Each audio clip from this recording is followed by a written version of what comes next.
오늘의 데일리 뉴스레터에 오신 것을 환영합니다. 1. 삼성이 구현해내자 뒤집힌 대만의 TSMC. 2. 100년 자원, 한국이 어떻게 찾았나. 3. 안녕하세요. 중국 입김, FA50 판매? 한번 진실을 알아봅시다. 최근 대만의 파운드리 산업이 크게 성장하면서 대한민국의 반도체 산업이 위협을 받고 있다. 2017년 공식적으로 파운드리 사업부를 창설한 삼성전자는 올해로 파운드리 업력 5년차를 달성했지만 점유율은 큰 변동이 없이 16% 수준을 유지하고 있다. 반면 대만의 TSMC는 53%의 점유율을 기록하며 삼성전자와 큰 격차를 보이고 있다. 특히 코로나 이후 반도체 공급난이 가속화되면서 TSMC는 가장 큰 반사 이익을 얻었으며 이를 바탕으로 대만 경제는 2000년대 이후 가장 큰 폭으로 성장하여 1인당 국민소득 GDP를 기준으로 매우 높은 성장률을 기록하고 있다. 한국을 추월할 수 있다고 들떠있는 상황입니다. 하지만 최근 삼성전자가 확보한 반도체 신기술을 통해 1위를 장악한 대만의 파운드리를 뒤집어 엎을 것이라는 전망이 나오고 있습니다. 해당 기술은 벨기에를 기반으로 한 유럽 최대의 종합 반도체 연구소 IMEC에서 최초로 고안한 신기술인 BSPDN 기술을 활용하게 됩니다. 2019년에 고안된 해당 기술은 이론적으로만 가능한 것으로 알려지며 아직 상용화는 이르다는 관측이 나왔지만 삼성전자에서는 2025년 상용화가 예정된 2나노미터 초미세 공정에서 BSPDN 기술을 세계 최초로 적용한다는 계획입니다. 이번 BSPDN 신기술을 먼저 적용하는 것이 반도체 업계에서 혁명이라 불리는 이유가 있습니다. 이렇게 생긴 반도체 웨이퍼 윗면에 특수한 처리와 장비를 통해 회로를 새기는데 해당 회로가 작으면 작을수록 초미세 공정으로 불리며 전력 소모가 감소하고 성능이 증가합니다. 게다가 같은 웨이퍼 면적에서 더욱 많은 반도체를 만들어 낼 수 있어 생산량이 증가하는 효과도 있습니다. 현재까지 기술의 한계는 이렇게 초미세 공정을 활용해 반도체의 수율과 성능을 높이는 게 전부였지만 이번에 삼성전자가 확보한 BSPDN 기술을 활용하면 기존의 웨이퍼의 앞면만 활용하던 것과는 다르게 웨이퍼의 앞뒷면 모두를 활용하게 되어 산술적인 계산으로 생산량이 2배가 되는 효과가 나옵니다. 이는 반도체 산업 역사상 전례 없던 혁명과도 같은 일로 반도체 업계에 관련된 많은 종사자들이 삼성이 실현시킨 기술에 주목하고 있습니다. 벨기에 연구소 IMEC에서 이론적으로 고안한 기술인 BSPDN, 백사이드 파워 딜리버리 네트워크라는 기술은 지난 12월 이재용 삼성전자 회장이 벨기에를 방문하 벨기에 IMEC의 루크 반데노브 CEO를 만나 해당 기술을 이용해 반도체를 생산하는 방법을 논의한 것으로 알려졌습니다. 여기에 현재 점유율이 압도적으로 높은 TSMC는 2위 삼성전자가 급격하게 기술적 발전을 이루며 추격하자 현실적인 위기감을 느끼고 있는 상황인데요. 아직까지 점유율은 대만의 TSMC가 높지만 현재 기술 수준으로는 삼성전자가 대만의 TSMC를 압도하는 것은 물론이고 이번 BSPDN 신기술을 통해 다시 한번 초격차를 벌여나가는 상황을 자세히 알아보겠습니다. 지난해 11월 대만의 TSMC에서는 2022년 올해 상반기 3나노 공정을 상용화한다고 밝혔지만 2022년이 거의 끝나가는 지금까지 수율과 안정성 문제로 3나노 공정 상용화는 시작도 못한 상황입니다. 하지만 삼성전자는 얼마 전인 10월 세계 최초로 3나노 공정을 상용화하며 드디어 대만의 TSMC를 기술력으로 압도하는 수준에 도달했습니다. 그런데 TSMC가 내년 상반기로 예정된 3나노를 양산해도 삼성과는 기술 수준으로 큰 차이가 난다고 알려져 있는데요. 같은 3나노이지만 적용된 공정이 다르다는 것입니다. TSMC가 3나노에 적용한 공정은 2011년 인텔이 처음 적용시킨 핀펫 구조입니다. 전류가 지나다니는 통로를 3곳으로 만들어 배치한 것으로 그 당시에는 나름 혁신적인 기술이었지만 개발된 지 10년이 넘은 만큼 현재는 구시대적인 기술로 치부되고 있는데요. 반면 삼성이 세계 최초로 상용화시킨 공정은 GAA 공정으로 3면이 닿는 핀펫 구조와 다르게 상하좌우 4면 전체를 감싸면서 전류 흐름을 월등히 개선할 수 있게 되었습니다. GAA 구조가 적용되면 핀펫과는 다른 장점으로 더욱 정밀하고 미세한 회로를 설계하는 것이 가능해지지만 상용화하는 부분에서 나타나는 기술적인 문제로 TSMC를 비롯한 전 세계 반도체 회사들에서 아직까지 상용화되지 못하고 있었는데 삼성이 세계 최초로 GAA 공정을 3나노에 적용시키며 양산에 성공했다는 것입니다. 이로 인해 삼성은 TSMC와 기술적 격차를 최소 6개월 이상 벌렸으며 여기서 멈추지 않고 차세대 2나노와 1나노에서도 적용시킬 공정을 개발하며 대만과의 기술 격차를 더욱더 벌리고 있는 상황입니다. 그 중심에는 벨기에에 위치한 유럽 최대 반도체 연구센터 IMEC가 있습니다. 1984년도부터 반도체 연구개발에 뛰어든 이후로 수많은 원천 기술과 특허를 확보하고 있지만 직접적인 반도체 생산은 하지 않고 있습니다. 현재는 글로벌 반도체 제조사들과 협력하여 새로운 기술을 제안하는 연구기관이 되었는데요. 유독 TSMC는 IMEC와의 궁합이 맞지 않는 것으로 알려졌습니다. 이는 다름 아닌 중국 때문인 것으로 보입니다. 지난해 중국은 3,800억 달러, 우리 돈 450조 원가량의 반도체를 수입했는데 이 물량 중 상당수가 대만에서 넘어간 것으로 파악되고 있습니다. 유럽연합은 미국과 의견을 일치시키면서 중국에 대한 반도체 제재를 적극 시행하고 있는데요. 유럽의 제재 이후 IMEC 내에서 중국의 영향력은 크게 감소하고 있습니다. 특히 중국 최대 반도체 업체인 SMIC와의 협력은 사실상 중단되었고 IMEC에서 근무하던 중국 출신의 연구자들도 비중이 줄어들고 있습니다. 한때 전체 근로자 중 4%에 육박하던 중국 출신 연구원 비율이 현재는 1% 미만으로 감소했으며 중국으로 유입되는 첨단 반도체 정보가 줄어들고 있다는 소식입니다. TSMC 역시 마찬가지입니다. 아직은 글로벌 반도체 업체들이 TSMC에게 주문을 맡기고 있지만 삼성과의 기술 격차가 눈에 띄게 벌어지면서 점차 점유율이 역전되는 현상이 올 것이라 내다봤는데요. 몇 년 전까지만 해도 삼성 파운드리의 매출은 거의 없다시피 했지만 최근엔 16%까지 상승했고 더 이상 내려갈 곳이 없기에 점유율 상승의 여력과 잠재력이 충분하기 때문입니다. 대만 현지의 IT 매체에서는 삼성의 3나노 수율과 기술력에 문제가 있다는 식으로 보도하면서 안정적이지 못한 신기술을 무리하게 적용해 고객사들의 신뢰를 잃을 것이란 주장을 하지만 TSMC가 3나노 상용화에서 뒤처진 것을 두고선 안정적인 수율을 확보하기 위한 준비 작업으로 상용화에 시간이 걸린다고 분석하고 있습니다. 하지만 반도체 전문가들의 시각은 다른데요. TSMC가 3나노 초미세 공정을 기존에 10년 넘게 사용하던 핀팩 구조를 활용해 생산에 나서는 것이 무리라고 판단했습니다. 애초에 핀팩 구조는 5나노가 한계라는 연구가 있을 정도로 5나노 이하로 내려가면 GAA 구조에 비해 전력 소모율과 반도체 면적에서 큰 차이가 난다며 최종 수율과 성능 면에서 GAA의 경쟁 상대가 될 수 없다는 의견이 많은데요. TSMC는 삼성과는 다르게 GAA 구조를 실현시키는 데 어려움을 겪어 3나노 공정의 핀팩 구조를 억지로 적용시킨다는 것입니다.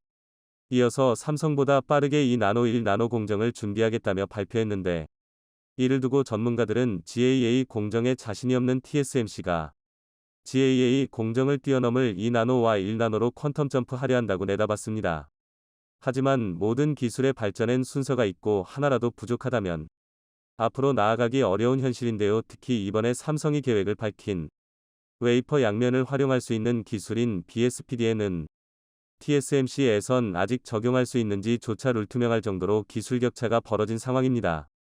물론 IMEC가 제안한 신기술들은 기술적인 요인과 환경적인 요인으로 실제 생산 라인에서 적용되기 어려운 부분이 있지만 삼성전자는 모든 장애물을 뛰어넘고 상용화시킬 수 있다는 판단을 자신있게 내렸으며 그 자신감의 배경엔 이런 기술력이 있었던 것입니다.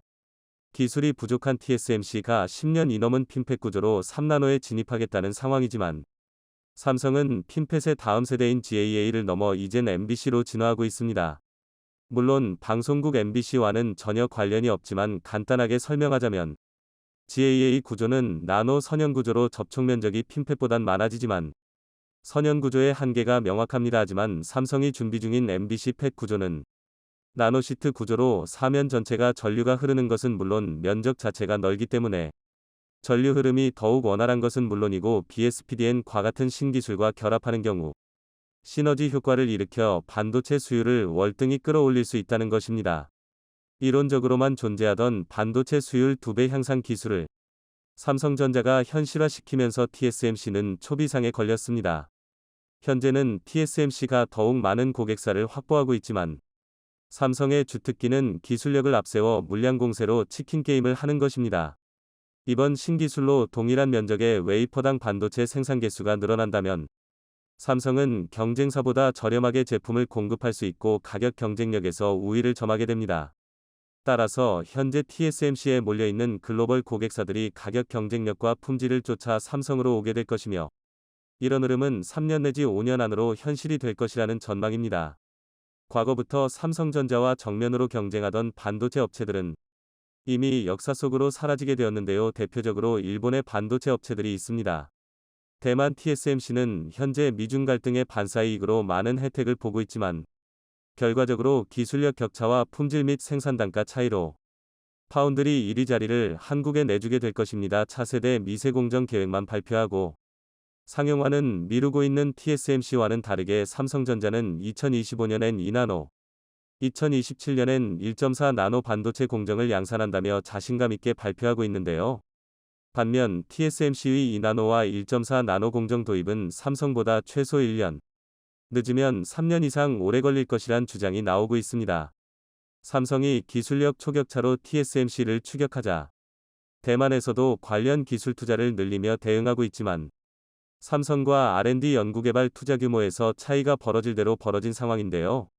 이번에 이 나노 비밀병기로 알려진 2배 복사 기술 BSPDN을 적용시킨 삼성이 글로벌 파운드리 시장에서 어떤 성과를 내게 될지 많은 관심이 쏠리고 있습니다. 지난 몇 년간 전 세계 제조업의 방향성은 인건비와 세금이 저렴하고 환경 규제가 거의 없는 개발도상국에 공장을 지어 제품의 원가를 낮춘 뒤 마진을 높이는 경영 전략을 채택해왔습니다. 그 결과 삼성과 애플의 스마트폰 공장은 베트남과 중국 등지로 퍼져나갔으며, 스마트폰에 부품을 공급하는 협력 업체들도 삼성과 애플을 따라서 개발도상국으로 이전하게 되었는데요. 그런데 이런 흐름이 최근 들어서 급변하고 있습니다. 미국을 중심으로 자국 우선주의가 퍼지면서 미국에 물건을 팔기 위해선 미국에 공장을 지으라는 정치 경제적 압박이 들어오기 시작했으며, 이런 압박은 우리 기업들뿐만 아니라 전 세계 기업들에게 정확히 먹혀 들어가고 있습니다. 미국은 현재 중국보다 20%가량 큰 규모의 시장을 가진 경제 대국이기에 미국 시장을 놓치고 싶지 않은 기업들은 울며 겨자 먹기로 미국의 요구를 따를 수밖에 없는 상황입니다. 그런데 이 과정에서 한국 기업들의 막대한 손해가 예상되는 등 우리 경제에 적지 않은 타격이 올 것이란 전망이 나오고 있는 가운데, 현실적으로 미국에 공장을 확보한 기업들 이외의 모든 기업들이 국적을 불문하고 손해를 볼 수 있다는 전망이며, 특히 해외 공장을 가지고 있는 미국 기업들마저 미국 현지에 공장을 건설하지 않을 경우 똑같은 손해를 보게 될 전망입니다. 미국의 이런 조치는 사실상 중국을 겨냥하고 있다는 정치 경제 전문가들의 주장이 나오고 있는데, 현재 중국은 미국에 가장 많은 수출을 하며 가장 많은 무역 흑자를 거두고 있는 국가이기 때문입니다. 이런 기조는 지난 20년 이상 이어져 왔기에 현재 중국을 군사경제 대국으로 만들어준 곳은 다름 아닌 미국이라는 비판이 나오고 있는데요. 미국은 이런 중국을 견제하기 위해 각종 첨단 산업에서 사용되는 중국산 원재료와 가공품을 원천 차단한다는 입장입니다. 대표적으로 전기차 배터리에 필요한 원재료의 상당수는 중국이 시장 주도권을 쥐고 있습니다. 이로 인해 전 세계의 친환경 정책 속에 중국이 가장 큰 이익을 얻게 되는 아이러니한 상황이 나오고 있으며, 우리 기업들도 중국산 원재료에 대한 의존도가 상당히 높기에 미국의 이번 정책에 큰 타격을 받을 것이란 전망이 지배적이었지만, 한국은 역사적으로 위기를 기회로 만드는 능력이 뛰어나 이번 위기도 헤쳐나가는 것은 물론 오히려 새로운 도약의 기회로 삼으며 글로벌 자원시장에서 독점적인 위치로 올라선다는 소식을 자세히 알아보겠습니다. 지난 8월 미국의 중간선거를 앞두고 바이든 행정부는 다급하게 인플레이션 감축법 IRA 법안을 제정하면서 국내 자동차 업체로는 현대기아의 전기차가 가장 큰 타격을 받을 것으로 예상되었습니다. 현대기아 전기차는 대부분 한국에서 생산되어 미국으로 수출되고 있으며, 다른 일본이나 유럽산 전기차는 현재 미국 시장에서 존재감이 없는 것과 비교해 한국의 전기차는 테슬라에 이어서 미국 시장 점유율 2위를 기록하고 있습니다. 다른 어떤 전기차보다 빠르게 성장하면서 시장을 장악해가고 있었기에 이번 IRA 법안은 더욱 타격이 클 것으로 예상되었지만, 지난 11월 미국 중간선거 이후 IRA 법안이 조금씩 완화되는 움직임이 포착되고 있습니다. 우선 올해 안으로 시행이 예정된 일정이 내년 3월으로 전면 연기되었고, 여기에 현대차에겐 전기차 리스 분야에서 보조금을 100% 지급한다는 조항을 포함시켜 국내 전기차 업계가 IRA 걱정을 한숨 덜었다는 평가가 나오고 있습니다.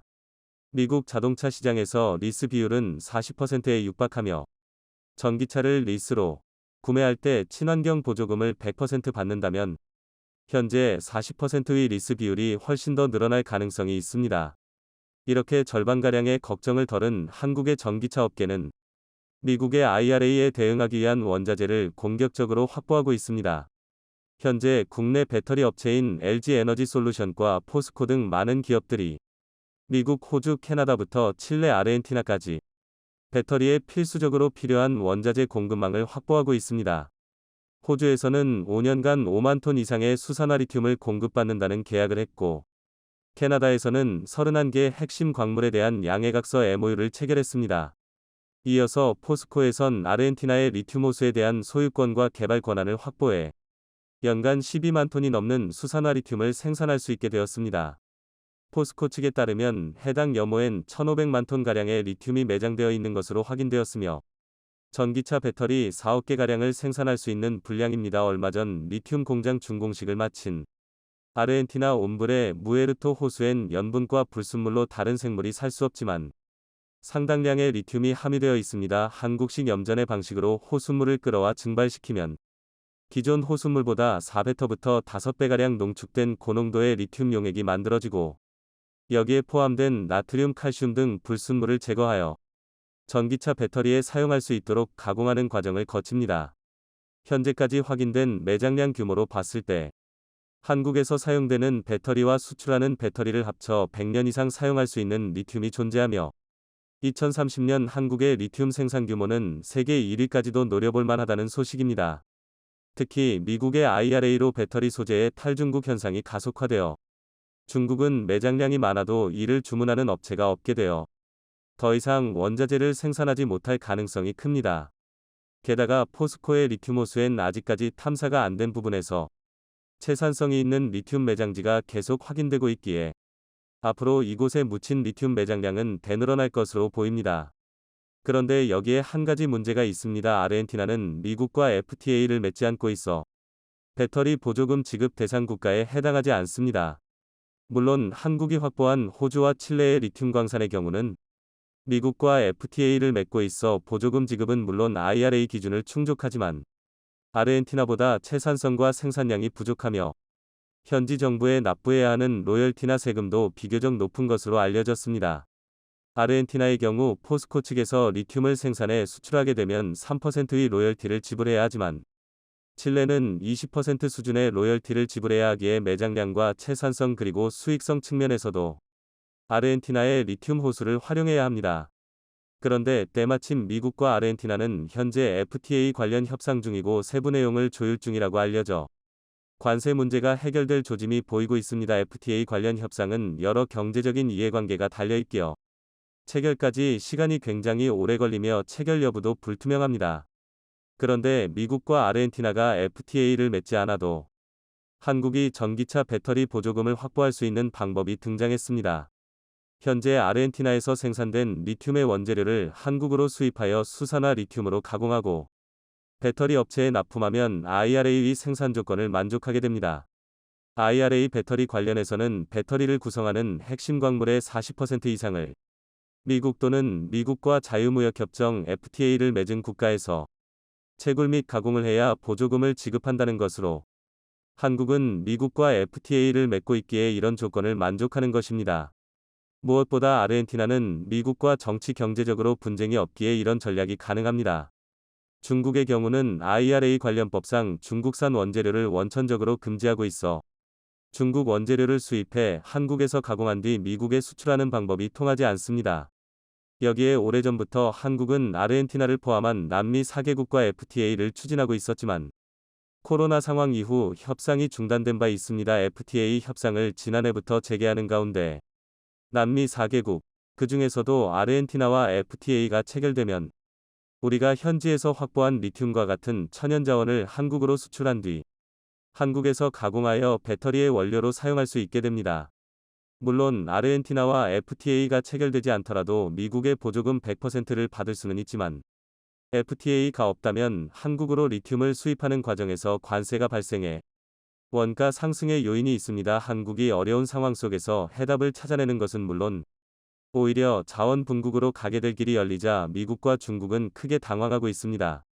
현재 미국에 진출한 한국의 배터리 3사는 2030년이 되기 전에 미국 내 배터리 시장 점유율 75%를 달성하게 될 전망입니다. 현재 미국에 진출한 배터리 기업들 중에서 미국 기업은 단 한 곳도 없으며 한국이 독과점하고 있습니다. 유럽의 배터리 기업들도 미국 시장 진출을 원하고 있지만 아직 배터리 제조 기술력이 부족해 고객사 확보가 되지 않아서 자국 기업에 보조금을 주는 유럽에서만 공장을 건설 중인 상황입니다. 결과적으로 미국은 IRA를 통해 중국을 견제하고 미국 시장을 점령한 한국의 배터리 기업들에게 추가적인 세금을 거두려는 속셈이었지만 한국 기업들이 까다로운 IRA 요건을 충족시킬 방법을 찾아내 미국은 한국의 배터리 업체들에게 한 개당 수백만 원에 달하는 보조금을 지급하게 되었습니다. 중국에서도 비상이 걸렸습니다. 현재 글로벌 1위 배터리 기업은 중국의 CATL이지만 이들의 매출은 대부분 중국 내 물량에 한정되어 있습니다. 여기에 미국의 IRA와 유럽의 원자재법으로 글로벌 자동차 제조사들이 중국제 배터리 탑재를 회피하고 있습니다. 이에 CATL을 비롯한 중국의 배터리 업체들은 더 이상 중국에서만 생산하지 않고 다른 글로벌 배터리 기업들처럼 미국과 유럽 지역어 신규 공장을 건설하기 위한 검토에 나섰지만 중국 당국에서 미중 갈등을 원인으로 중국 배터리 기업의 미국 신규 공장 건설을 허가하지 않고 있습니다. 중국 측의 자존심이 걸린 일이긴 하지만 이런 조치는 중국 배터리 기업에겐 굉장한 손해가 됩니다. 지금 당장은 중국에서 쏟아져 나오는 배터리로 점유율 1위를 하고 있지만 당장 2025년만 해도 한국의 배터리 공장이 미국과 유럽에서 완공되기 시작하면서 IRA와 원자재법을 무기로 현지 배터리 시장을 장악해 나갈 것이 불보듯 뻔하기 때문입니다. 결과적으로 미중 갈등으로 인해 자신들이 1위하던 배터리 분야를 눈뜨고 한국에게 빼앗기게 생긴 상황입니다. 여기에 한국 기업들은 현지에서도 민심을 크게 얻고 있습니다. 특히 경제적으로 어려운 아르헨티나의 조단위 투자를 통해 막대한 일자리 창출과 경제 활성화를 동시에 하고 있습니다. 이런 민간 교류로 한국의 이미지와 국격이 상승한다면 현재도 도입 논의가 나온 FA50 경공격기와 이밖에 한국산 방산 장비 등 다양한 교류가 추가적으로 생길 가능성이 높아집니다. 차세대 전투기 KF-21의 비행시험 성공 등으로 땅에서만 아니라 하늘 위에서도 주목의 대상이 되고 있는 한국 방산업. 중국도 이에 질세라 차세대 전투기 FC-31 개발에 박차를 가하고 있는데요. 하지만 그 노력이 무색하게도 세계적인 항공기 개발사 에어버스가 우리 경전투기 FA-52 유럽 지역 판매를 지원하겠다고서 나섰습니다. 중국은 FA-52 유럽 시장 진출을 막으려고 어마어마한 돈까지 썼는데 모두 헛돈이 된 셈이지요. 유럽의 다국적 항공기 개발사 에어버스 그룹의 계열시 에어버스 DNS의 대표 마이클 슈로르는 지난달 내한해 FA-50을 포함한 한국 항공기의 서유럽 시장 수출에 협력할 계획임을 밝혔습니다. 이창량 산업동산자원부 장관과 만나 항공우주방위산업 활성화 방안을 논의한 슈로른 대표가 그 방안으로 내놓은 것인데요. 한국항공우주산업 KAI,과 대한항공 등 우리 기업에서 납품받는 부품도 매년 7천억 원 규모였던 것을 1조 원 이상으로 확대하겠다고 했습니다. 우리 항공업계로서는 대박이 터진 것이지요. 이에 이창량 장관도 슈로른 대표에게 에어버스의 연구개발 R&D 센터를 한국에 설립해줄 것을 요청했습니다. 이미 에어버스 그룹은 본거지인 서유럽과 미국 외에도 중국, 인도, 말레이시아, 싱가포르 등 아시아 각국에서도 R&D 센터를 운영 중이라 가능성은 충분히 있는데요. 에어버스의 R&D 센터가 들어서면 우리 방산이나 IT, 항공기술 관련 인프라를 활용해 고도의 상호협력을 할 수 있을 것으로 기대됩니다. 이미 수리온과 헬기 개발 등에 있어서 이뤄지고 있는 에어버스와의 협력을 차세대 항공 분야로도 확대할 수 있다는 것이지요. 그런 점에서 에어버스가 FA-50 등 우리 완제기의 서유럽 시장 판매를 지원하기로 한 것은 아주 큰 의미가 있습니다. 우리 항공 및 방산업계를 기술적으로나 사업적으로나 중요한 파트너로서 인정한 것이나 마찬가지니까요. 판매를 지원하기로 한 완제기로 FA-50을 꼽은 것도 최근 폴란드가 FA-50을 48대 한화로 3조 원대에 달하는 물량을 구매한 것에 영향을 받은 겁니다. 유럽 시장에서의 상품성이 있다는 것이 입증된 기체를 유럽 항공산업을 대표하는 회사가 그냥 놓칠 리 없는 것이지요. 이는 또한 우리 항공산업이 최근 해외 시장을 노리기 시작한 중국의 항공산업에 비해 업계에서 상대적으로 높은 평가를 받고 있음을 보여주는 사례이기도 합니다. 지난 7월 중국 관영 항공사들이 유로버스에 총 292대에 달하는 어마어마한 물량의 항공기를 주문해 업계의 눈길을 끌었는데요. 이는 하나로 48조 원에 달하는 규모. 이런 막대한 양의 주문을 한 번에 한 것에 대해 경쟁국인 미국, 항공업계 견제나 미국과 유럽의 경제적 갈등을 유발하는 등 정치적 계산이 깔려 있을 것이라는 분석들이 나왔는데요. 모두 설득력과 타당성이 있는 분석들이지만 또 다른 이유도 있습니다. 바로 에어버스를 자신들의 항공산업 파트너로 삼기 위함이지요. 다소 의외라 생각되실지 모르겠지만 우리가 차세대 전투기로 KF-21을 개발 중인 것처럼 중국도 자신들의 힘으로 차세대 전투기를 개발 중입니다. 선양프 C-31. 중국 일부 언론에서는 J-35라는 제식명으로도 불리는 기체가 그 주인공인데요. 이 FC-31이 개발 파트너 혹은 개발 완료 후 해외 수출 파트너로서 유로버스를 포섭하고자 한 것입니다. 이미 이란같이 외교 관계상 미국 및 친미 성향 국가들의 무기를 구매할 수 없는 나라들이나 이전부터 중국 무기들을 많이 수입하던 파키스탄 같은 나라들이 FC-31 개발 완료 시 수입하게 될 것으로 예상되고 있는데요. 하지만 이들 대다수는 개도국이라 수출로 얻을 수 있는 경제적 이득이 한정적이고 정치, 군사적으로 갈등을 겪고 있는 국가들도 많아 시장 확장성에 있어서도 한계가 분명합니다. 따라서 중국은 FC-31 등 자국 항공기 개발로 이득을 보기 위해서는 더 넓은 시장, 특히 많은 돈을 들여 사줄 수 있는 부자 고객들이 필요한데요. 그래서 유럽 항공업계에서 영향력이 큰 유로버스에 줄을 대고자 대량 주문이란 수단도 동원한 겁니다. 하지만 그런 중국의 노력이 무색하게도 유로버스는 FA-50 등 우리 완제기의 서유럽 시장 판매를 지원하겠다고 밝힌 건데요. 이는 FA-50은 물론 현재 개발 중인 KF-21 등 우리 항공기에 대한 기대감이 매우 크고 그것이 중국의 동세대, 동급의 항공기에 대한 기대감을 상회한다는 것을 말해줍니다. 유로버스는 이전부터 자사 기체에 쓸 부품 구입이나 다른 항공사업 관련 협력 등으로 인해 우리 항공기술에 대해 잘 알고 있는데요. 최근 KF-21이 성공적인 시험 비행이나 FA-52 수출 성과 등을 보며 우리 기술력에 대해 확신을 갖게 된 것이라 볼 수 있습니다. 그런 유로버스는 완제기 서유럽 시장 판매 지원이 내한에 따른 단순 공치사가 아니란 걸 입증하듯 즉시 움직이기 시작했는데요. 스페인 공군의 기존 훈련기를 대체할 기체로 FA-50 구매를 제안한 겁니다. 원래 에어버스는 스페인에서 훈련기로 쓰던 F-5를 신형 전투기 겸 훈련기인 AFJT를 개발해 대체할 계획이었는데요. 스페인 정부도 이 기체의 개발에 나섰지만 이미 참여 중이던 유럽 차세대 전투기 개발 사업 FCAS와 병행하기에는 재정적 부담이 너무 커 흐지부지된 상황이었습니다. 이에 대한 대안으로 에어버스 측에서 내세운 것이 FA-50. 즉 처음부터 돈 들여서 개발하기가 너무 어렵고 부담스러우면 우리 거 사서 써보는 게 어떠냐고 스페인 측에 추천한 겁니다. 이에 대해 다룬 스페인 현지 매체 기사의 제목부터 아디오스 AFJT라고 하는 것에서 볼 수 있듯 현지 분위기는 FA-50으로 갈아타는 쪽으로 흘러가고 있는데요. 이미 2018년에 스페인에서 자국에서 쓰던 F-5를 대체하려는 목적으로 대형 수송기 A400M을 우리의 KT-1, T-50과 교환하려고 시도한 바 있기에 우리 기체를 쓰는 데 대한 거부감도 적습니다. 이런 상황에 유로버스에서 멍석까지 깔아줬으니 FA-50이 스페인 수출은 현실화될 가능성이 매우 크다고 볼 수 있지요. 스페인처럼 기존 구형 항공기를 대체할 필요성은 있지만 재정적 부담 등으로 인해 새로운 기체를 처음부터 연구 개발하기는 쉽지 않은 나라는 유럽을 포함해 여러 있습니다.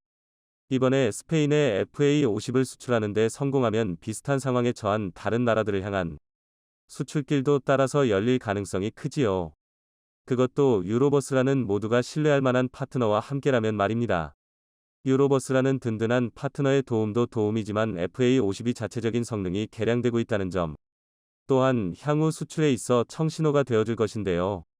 특히 FA-50에 탑재할 수 있는 무기들과 그에 관련된 기술들이 계속해서 개발되고 있어 단순한 훈련 외의 용도로도 사용할 수 있는 가능성을 열어주고 있습니다. 최근 국산 기술로 개발된 초음속 순항미사일이 대표적인 사례라 할 수 있는데요. 기존 미사일보다 3배가량 빠른 해당 미사일은 본래 지대함 미사일, 즉 지상에서 해상에 있는 적 선박이나 표적 등을 타격할 목적으로 개발될 예정이었습니다. 하지만 최근 공중에서도 발사할 수 있도록 바뀌었고, 해상은 물론 지상에 있는 표적도 타격할 수 있도록 바뀌었는데요. 즉 이는 전투기에 장착하는 것도 가능해졌음을 의미합니다. 이미 핵심 기술은 물론 기본 설계도 마친 이 미사일은 현재 시제품을 통한 성능 시험이 진행 중인데요. FA-50에 장착해 차후 비행 시험도 할 계획입니다. 시험이 성공적으로 이뤄지면 FA-52 활용 범위는 기존에 비해 훨씬 커질 것으로 전망되는데요. 기존에는 단순 근접 지원 항공 능력밖에 없어 훈련기 등 용도가 제한적이었지만, 이번에 개발된 순항미사일을 활용할 수 있게 된다면 원거리 정밀 타격이 가능해지기 때문입니다. 정말 말 그대로 경공격기가 되는 것이지요. 방위사업청은 또한 KF-21에 사용할 장거리 공대지 미사일도 1900여 원을 들여 개발 중이라고 밝혔습니다. 전투기 자체의 개발뿐 아니라 전투기에 탑재되거나 탑재될 가능성이 있는 무기의 개발에도 힘을 쏟는 것은 차후 기체의 다방면에서의 활용 가능성을 높이기 위한 것. 앞서 말한 것과 같이 FA-50의 신형 국산 순항미사일 장착 시 단순 훈련기에서 벗어나 본격적인 공격기로 활용할 수도 있다는 것이 대표적인 예입니다. 이는 해당 미사일 개발에 대해 다룬 일본 군사 매체의 글을 보면 이해할 수 있는데요. 매체는 이 미사일이 FA-50만이 아니라 KF-21에도 활용될 수 있을 가능성을 점치고 있습니다. 이러한 무기들의 개발이 한 기체만이 아니라 유사하거나 연관성이 있는 다른 기체들의 활용성에도 큰 영향을 미칠 수 있다는 거지요. 이는 바꿔 말하면 현재 개발 중인 KF-21용 장거리 공대지 미사일 또한 기술적인 문제만 없다면 FA-50에도 사용할 수 있음을 뜻합니다. 그렇게 되면 향후 FA-52 해외 수출은 탄탄대로에 오르게 되는데요. 평상시에는 훈련기 용도로 사용하다가도 유사시 즉시 공격용으로도 전환이 가능한 기체라면 수요는 충분히 있을 것이니 말입니다. 실제로 FA-50은 여러 국가에서 선풍적인 인기를 끌고 있는데요. 최근 FA-52 개발사인 KAI가 이집트의 국영회사 아랍산업화기구와 FA-50 제작을 위한 협약을 체결한 것이 대표적이라 할 수는 있습니다. 이는 이집트가 자국의 훈련기와 전투기 교체를 위해 KAI 측에서 제안한 FA-50과 T-50 수출 및 공동 생산에 응한 것에 따른 것인데요. 협약에 따라 KAI와 이집트 측은 인접 아랍 국가와 아프리카 국가들의 FA-50 등 전투기 수출을 위해 협력할 방침입니다. 이집트는 해당 지역권 최대 군사강국 중 하나이자 중동과 아프리카의 사이에 위치한 지리적 특성상 주변 국가에 미치는 영향이 큰데요. 이는 해당 지역권의 FA-50 판로가 확 열리게 되었음을 의미합니다. 유로버스의 협력에 향후 탑재될 순항 미사일의 순조로운 개발까지 FA-52 앞날은 탄탄대로나 마찬가지. 이것이 현재 개발 중인 KF-21이 밝은 앞길로도 이어질 수 있기를 바랍니다.